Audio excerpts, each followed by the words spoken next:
Hi everyone, it's Marc here. Welcome to summer. Watering plants growing in containers is a key task to take care of in summer. This video is a guide to watering your container garden. I'll cover watering tips for outdoor potted plants such as veggies, fruit, herbs, and flowers.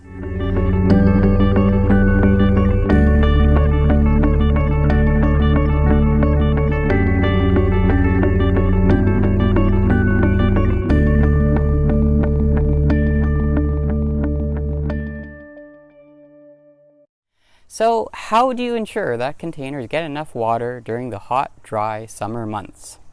By picking the right containers, the right soil, checking daily if you need to water, and watering consistently even when you're busy or away on vacation.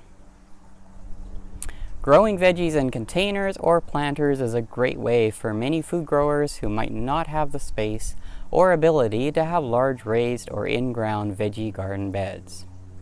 However, these container plants need consistent watering because with less soil than a garden bed, they will dry out quickly in hot, dry summer weather. This is especially true for hanging baskets, which are more exposed to drying wind. Plants that don't get enough water will be stressed, meaning they won't grow much, set fruit, and will be more susceptible to disease and pest damage. One key step to keeping your planters or containers well hydrated in summer is to pick the right containers in the first place. Unglazed terracotta can dry out quickly as it's porous, so it may not be the best choice if you have consistent hot, dry summers. Especially smaller terracotta pots will dry out in a matter of hours in the hot sun, which means you need to water multiple times a day. Metal containers can also not only dry out quickly, but can get so hot that they can damage plant roots and bake the soil. The best materials for growing veggies in containers are plastic, resin, and wood. These have some insulating capabilities to keep the hot sun from baking the soil and your plants.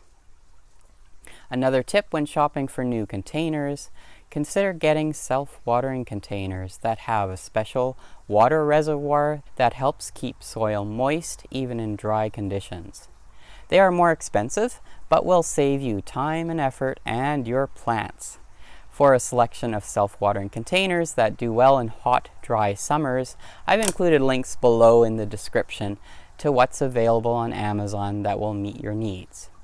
If you don't want to spend the money on self-watering containers, placing a deep drip tray underneath your containers will help. When you water, you can let the drip trays fill up with the overflow. Just be careful during wet, cooler weather that the drip trays don't stay full for days, as then your plant's roots could rot. The other preparation step you should take is to pick the right soil for your planters or containers. Regular garden soil will dry up and be hard as a brick, especially if it contains clay. That won't give your plant's roots much chance to develop. The best soil to fill containers is a good quality organic potting soil. Most contain ingredients that retain moisture and keep the soil fluffy and well aerated. The most popular material for this is peat moss, although coconut coir is being used increasingly more because of its better environmental footprint.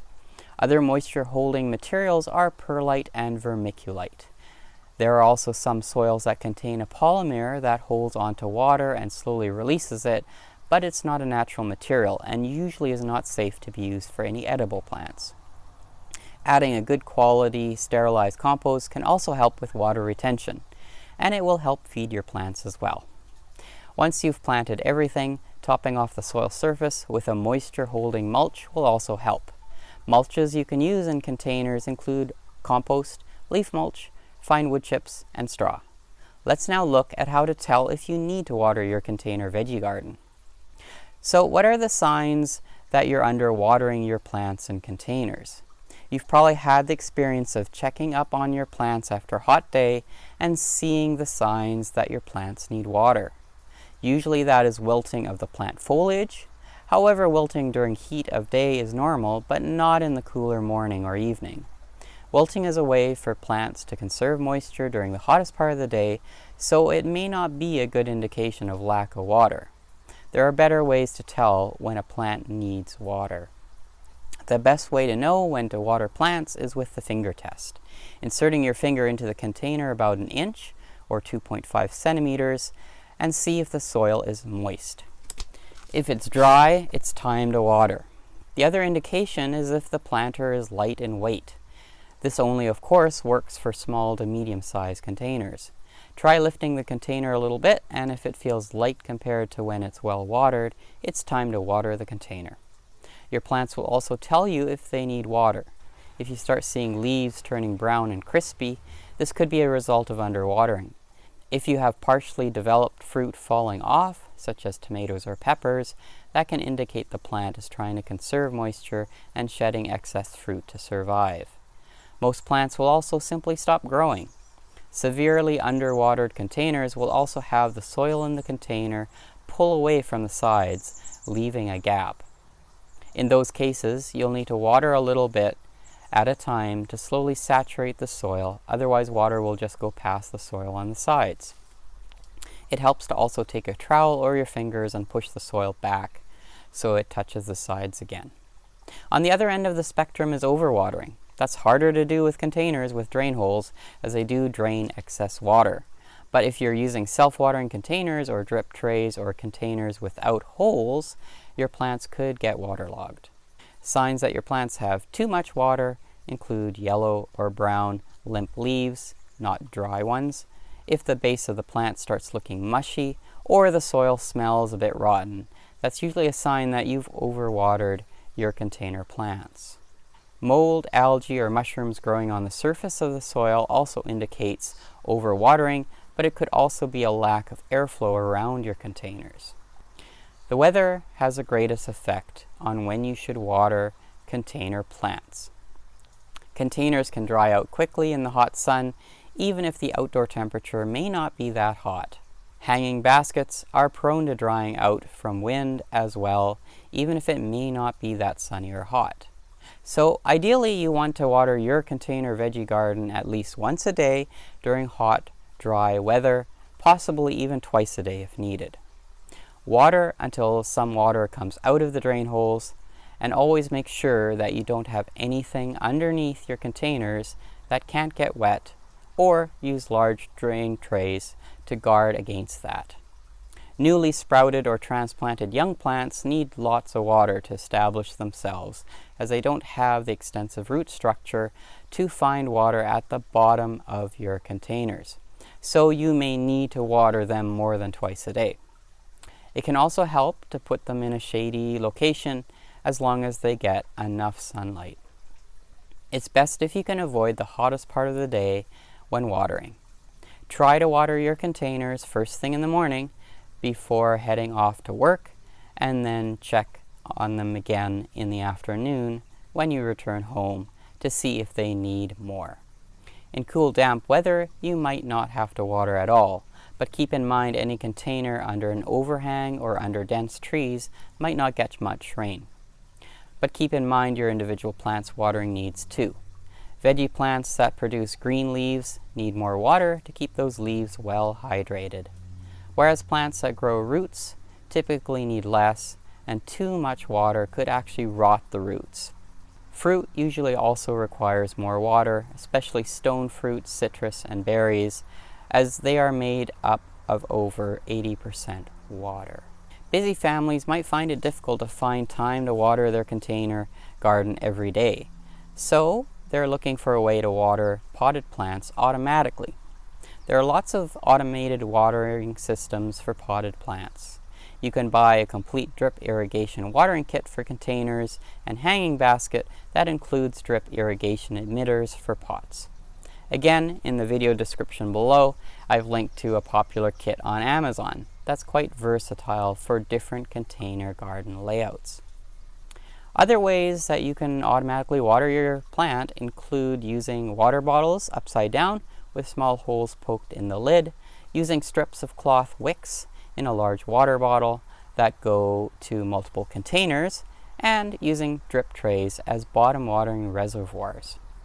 I've covered these three options in a video that I'll link to below, or it should show up somewhere here too. And of course, the aforementioned self-watering containers, links below in the video description.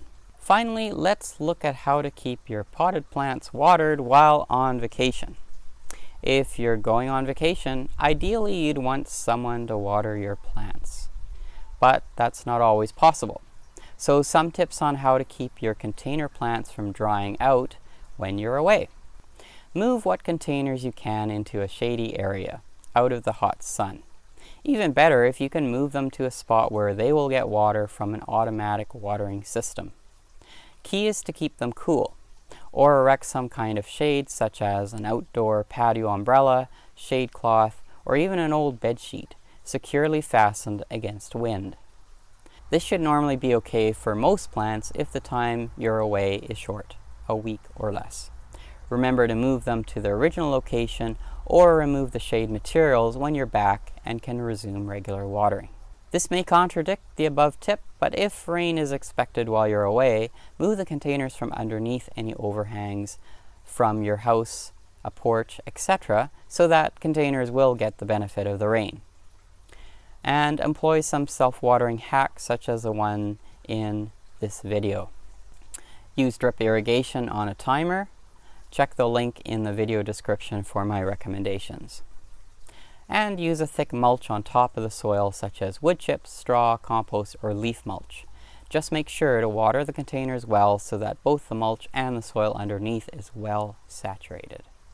And as I mentioned, avoid using terracotta as this can dry out more quickly. Plastic, resin, or wooden containers are best, and the larger the containers, the slower they'll dry out.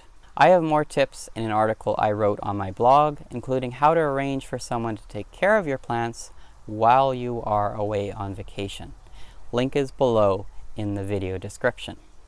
So with these container garden watering tips, you should be able to keep your outdoor planters watered the whole summer and get great harvests.